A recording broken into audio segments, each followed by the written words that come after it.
Hello, Fear the Mere Cat here, and welcome to another episode of my Let's Play of Legend of Zelda Ocarina of Time Master Quest. You might notice a few edits quite early on where I've cut out some of my mistakes. That is not what I'd ideally like to have done, but I had to. I think that was one just there, because this episode overran by a lot. It's ended up being 28 minutes as it is, and it was even longer originally. But that's just because I wanted to finish the Forrest Temple in 3 episodes. I guess other people are just quicker at this than me because they mostly do it in 2, as far as I can tell. Anyway, yeah, because of that I've had to cut out some of my mistakes, but I am freely admitting now that I messed up a lot. Like that. This is what the ceiling does. If it hits you, it sends you back to the start again. So I cut it out a lot when that happened, and a few other things. It's not ideal because it makes me look better than I am, but it was necessary. Everything that could go wrong, well, maybe not everything, but a lot of things that could go wrong with this recording went wrong. Like, when I first started, for example, I have 2 ways of saving it. I have saving the actual game, and I have saving the emulator, if you see what I mean. So I have the save file within the thing that I'm emulating, the game, and I have the save file of the emulator itself. And with that I have more than one save. So basically what I've got here is this saved on the emulator itself, and then I've got Gerudo's fortress saved, which is much later in the game, and then apparently I have the Fire Temple saved, because I thought when I first started recording that what I was playing was the Forrest Temple and a mini boss in that, and it turned out to be the Fire Temple. I thought there was something a bit strange about it, but I was in a hallway. I thought, well, maybe, you know, I was wrong about where this mini boss is. Perhaps he's in the Forest Temple instead. So I recorded myself doing that and getting hurt badly, and then when I got into the next room I knew it was the Fire Temple, because there was fire, basically, which there isn't here. And then there were some times when I forgot how to use my shield. I forgot what button it was. I forgot which button it was to fire an arrow. So I mostly did this without a guide. I did this bit without looking at a strategy guide, which is why maybe I pause occasionally. It's just because I was trying to think of what the next thing to do is. Like here, I looked at the map to try to find out why I hadn't gone. I quite like this next bit, this bit with the blocks, because I just think it's quite neat.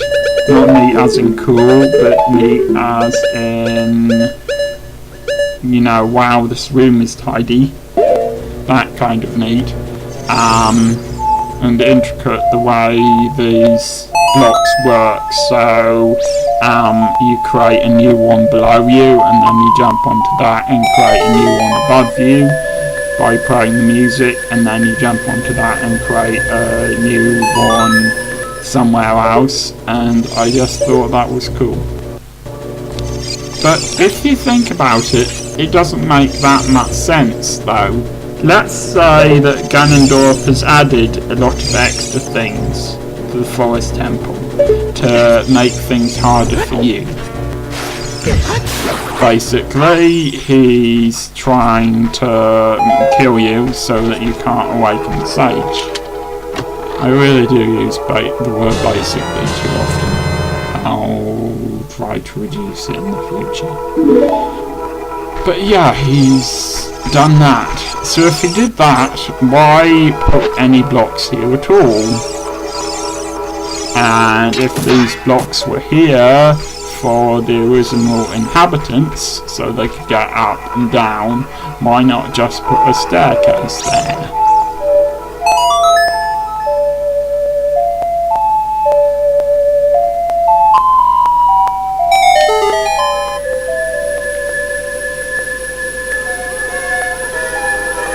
I wonder if someone cut Link's hair as well as changed his clothing whilst he was waiting for 7 years. I guess they must have done.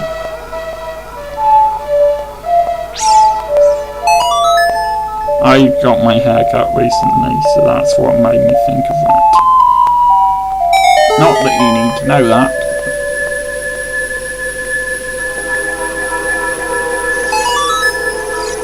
Still trying to work out what it is that you want me to talk about. I recently finished Mass Effect, and there were a couple of annoying glitches along the way, but I still think it's an excellent game, and I really think that the bits where you have to decide, where you have to solve a moral dilemma by making a choice, or you have to decide what a character says, is a really interesting thing to have in the game, and they're all genuine dilemmas as well. It's not like the answer is obvious. And kill people, that's obviously evil. Save people, that's obviously good. That's not a proper dilemma. You know, it was quite nerve-wracking going through that corridor with all of those. Despite those sculptures coming down from the ceiling. Anyway, yeah, I like that, and characters were interesting as well, and it's just a really good game. I wish that you could just fire an hour at it instead of having to solve this puzzle. Now, I'm going to be honest again about what I did here. This is the second time I did this puzzle. I edited it out the first time because the first time I screwed up, and if you don't do it in time, then you have to start again. I didn't think there's much point in showing you me starting again, so this is my second attempt. The thing is, when you walk up to them, it doesn't say grab straight away. Sometimes it says climb, and then it says grab. So that sometimes slows you down. In my opinion, they've given you just enough time. Not as much as I'd like. I do like the way that it's the pose hands are sort of up in an I give up gesture on the painting and the puzzle. I think that looks quite interesting. And yeah, this is a point where I forgot how to use my shield, or at least how to use the shield whilst moving around. And my firing arrows also, I was terrible at that.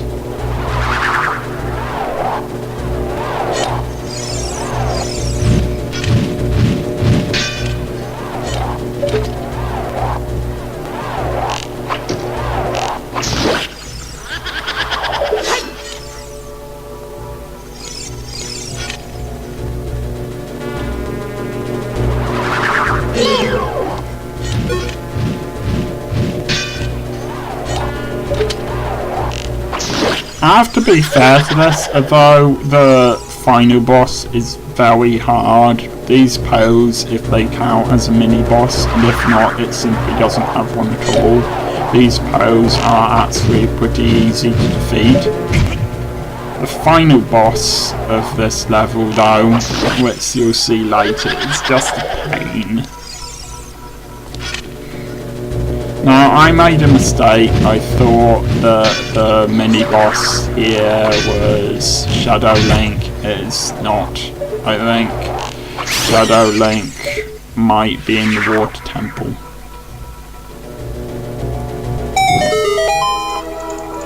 Now, something you might be wondering is why the Pose Spirit doesn't just linger there, ready to be captured in a bottle like other Pose do. That's something I wonder. I think, you know, it makes me think maybe it turned into that fire there.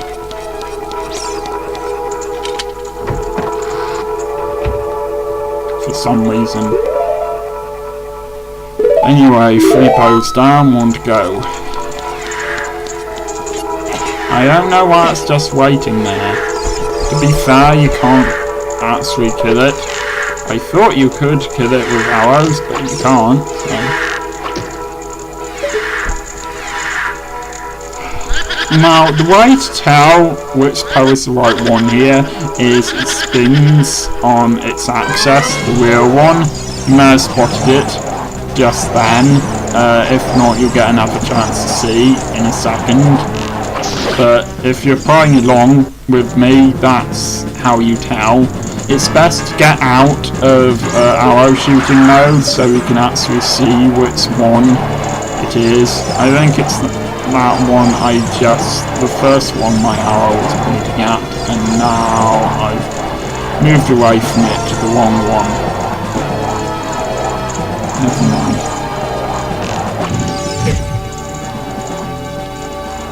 And that's what happens if you get the wrong one.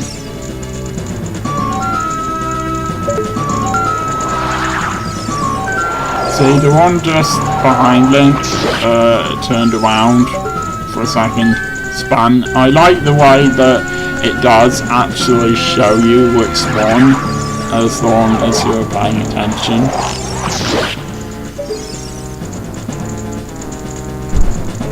I mean, you have to be fair to this game. This isn't even easy mode.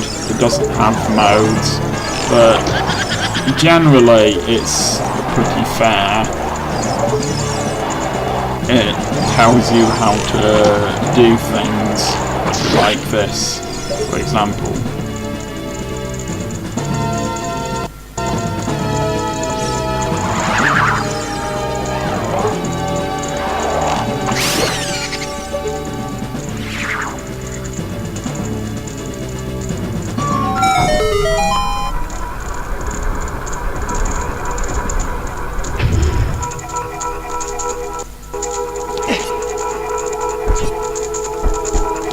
And all of this has been building up to this room, which lets us get to the boss's door. I like the design of this room. I like these sort of triangles in different colours, like red and blue.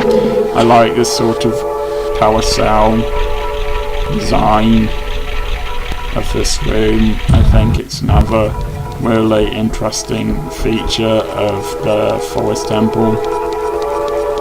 I wish they were all as atmospheric as this, but never mind. They are what they are. Bit tired today.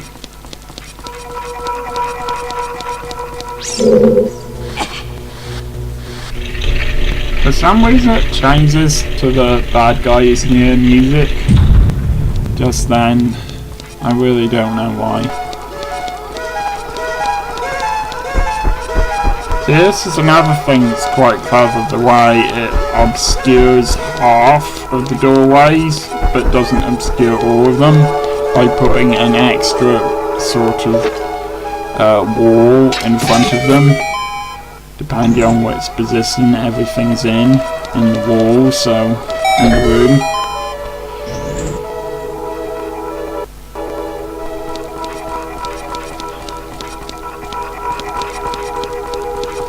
I think that lets you into a room with a couple of sculptures and some pots to smash, but I'm not 100% certain what that switch does.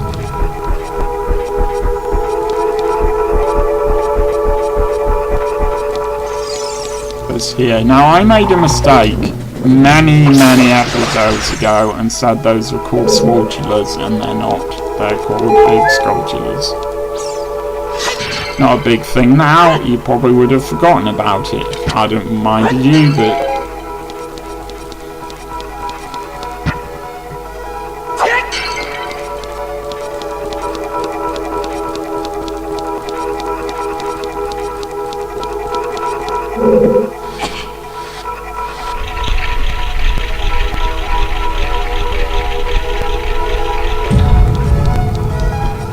now this lets you see the boss's door, but you need to go backwards to the opposite side of the room, like that, and find the ice switch in here. And the ice switch is very easy to miss, so I in fact cut out the bit where I had to turn the carousel all the way back round again, because I didn't realise that the ice switch was there. It took me a while to find out. So now it's about to go on to the boss, and I have a lot of stuff to say about the boss, so I might as well start now. Originally, I was going to have the game speeded up to some extent with the boss, so that it wouldn't take so long. I like these very sinister paintings here. Might as well spend a few seconds showing them off. But, yes, that was originally my plan, but I couldn't get the recording to go back to normal speed again, so it was on 2 times faster for the rest of the episode for the cutscenes at the end of this episode, and that wasn't helpful, so.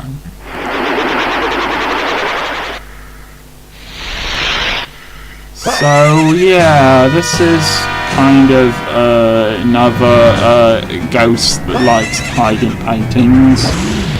I really like that effect with the sort of purple thing that lets it move inside the paintings. I think that's cool. And the way you tell which is the real one when they start moving towards you like this is that the real one is slightly further ahead than the fake one, and the fake one turns around at the last minute and goes in the wrong direction. But you really need to know which one the real one is, or you're going to miss your chance. And don't Z-target it either, unless you're very quick. And also, I think it shoots electricity at you if you don't manage to fire an arrow at it. It's quite annoying actually, because the two in the paintings aren't always next to each other, so. Now, originally, anyway, as I was saying, I wanted to speed up, but that didn't work, so I've cut bits out of the battle. Not quite yet, but in about a minute's time, bits that I cut out, so. I like the way the horse sort of seems to sort of be dragged back into the painting, sort of jump backwards, as it were, like that, if you do manage to hit it. Anyway, yes, I just cut out bits of the battle instead.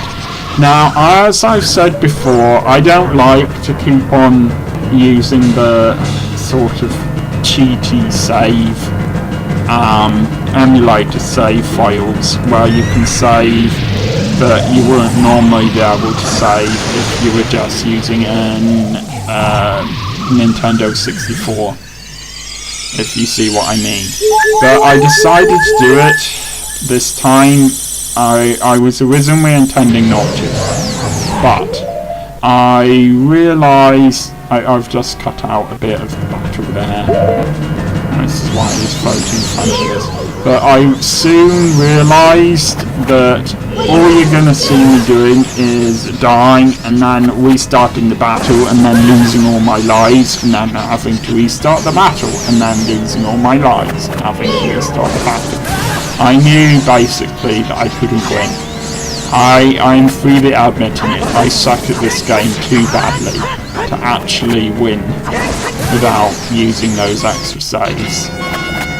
So when I got to the point where I just have one heart left like this and no fairies left in the bottles, that's not innuendo of any kind. Why would you think it was? I don't know. I'm the one who said it. Anyway, when I realised that, I decided I would just save it. So the slowdown here, obviously, and I'm very sorry about that. There's nothing I can do. It's trying to load him moving around, it's trying to load me moving around, it's trying to load me saving and loading the game a lot, and because of that there's slowdown, because there's a lot of information on the screen for it to catch up with. So that's why it's like that.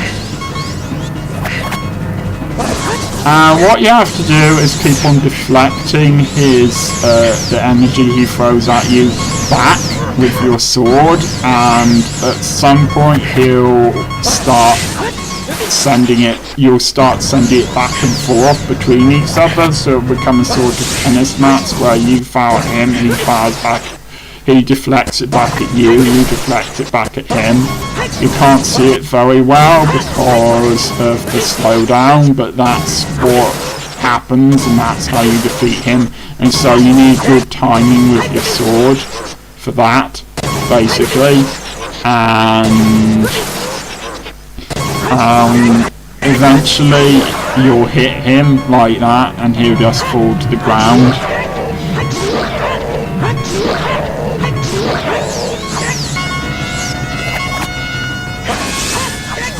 This shows it off a little better, I think. But yeah, you do that often enough and you'll get him. I have no idea why they put such a hard boss on Forrest Temple, and then they've left it for a long time before they put a boss this hard again.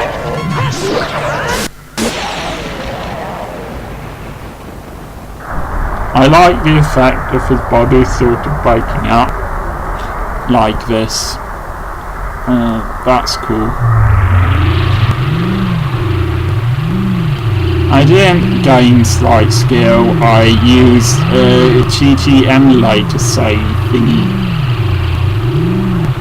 And no, that was not easy. Even using those extra save files, that was not easy. I nearly lost all of my lives many times. Also, it seems to be kind of cruel. This thing failed to beat me, and so it's trapped in between dimensions forever.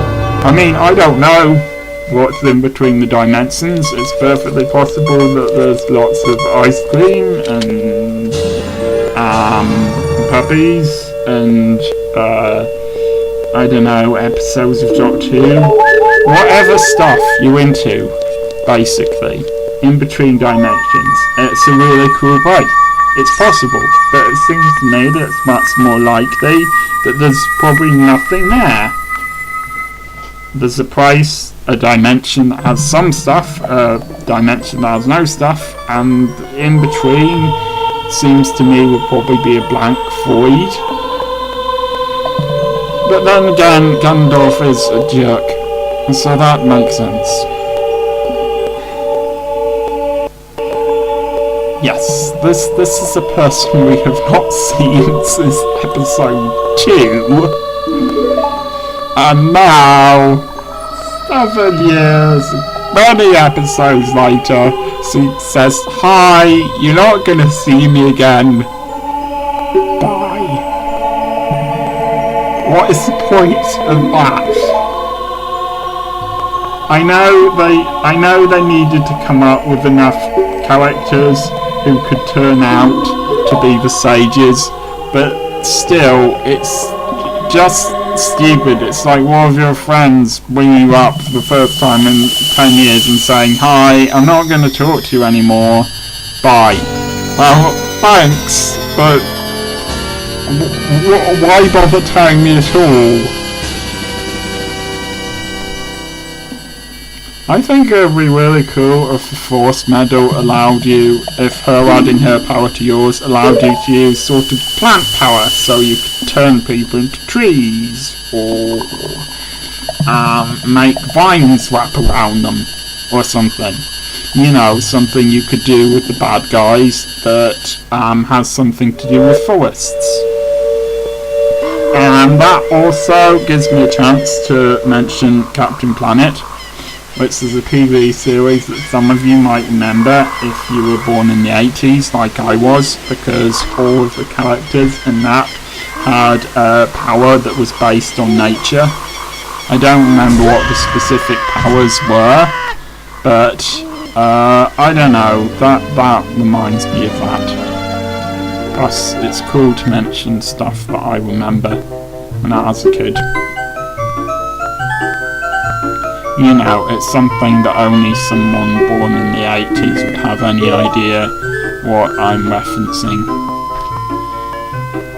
I like the Deku Sprout's appearance. It's kind of cute.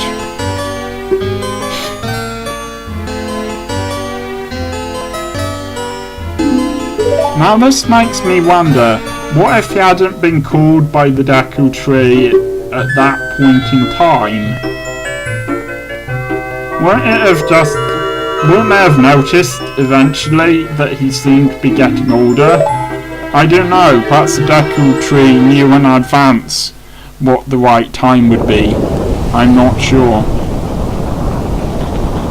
Now, I've heard a Let's Player theorise that this war was between Termina and Hyrule, because of some of the stuff, some of the symbols in Termina, which seem to be making fun of the Triforce.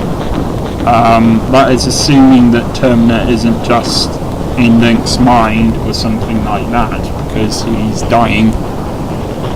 Although I've heard that Nintendo have confirmed that he's didn't die in Termina, but that's just what I've heard. I mean, even the game theorist says that it's just a theory, although I think it might technically be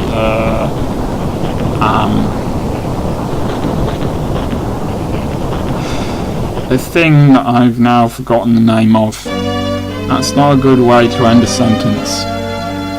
Anyway, we're about up to the end of this episode now, so in the next one we will be collecting stuff and doing side quests, and for now I will say goodbye.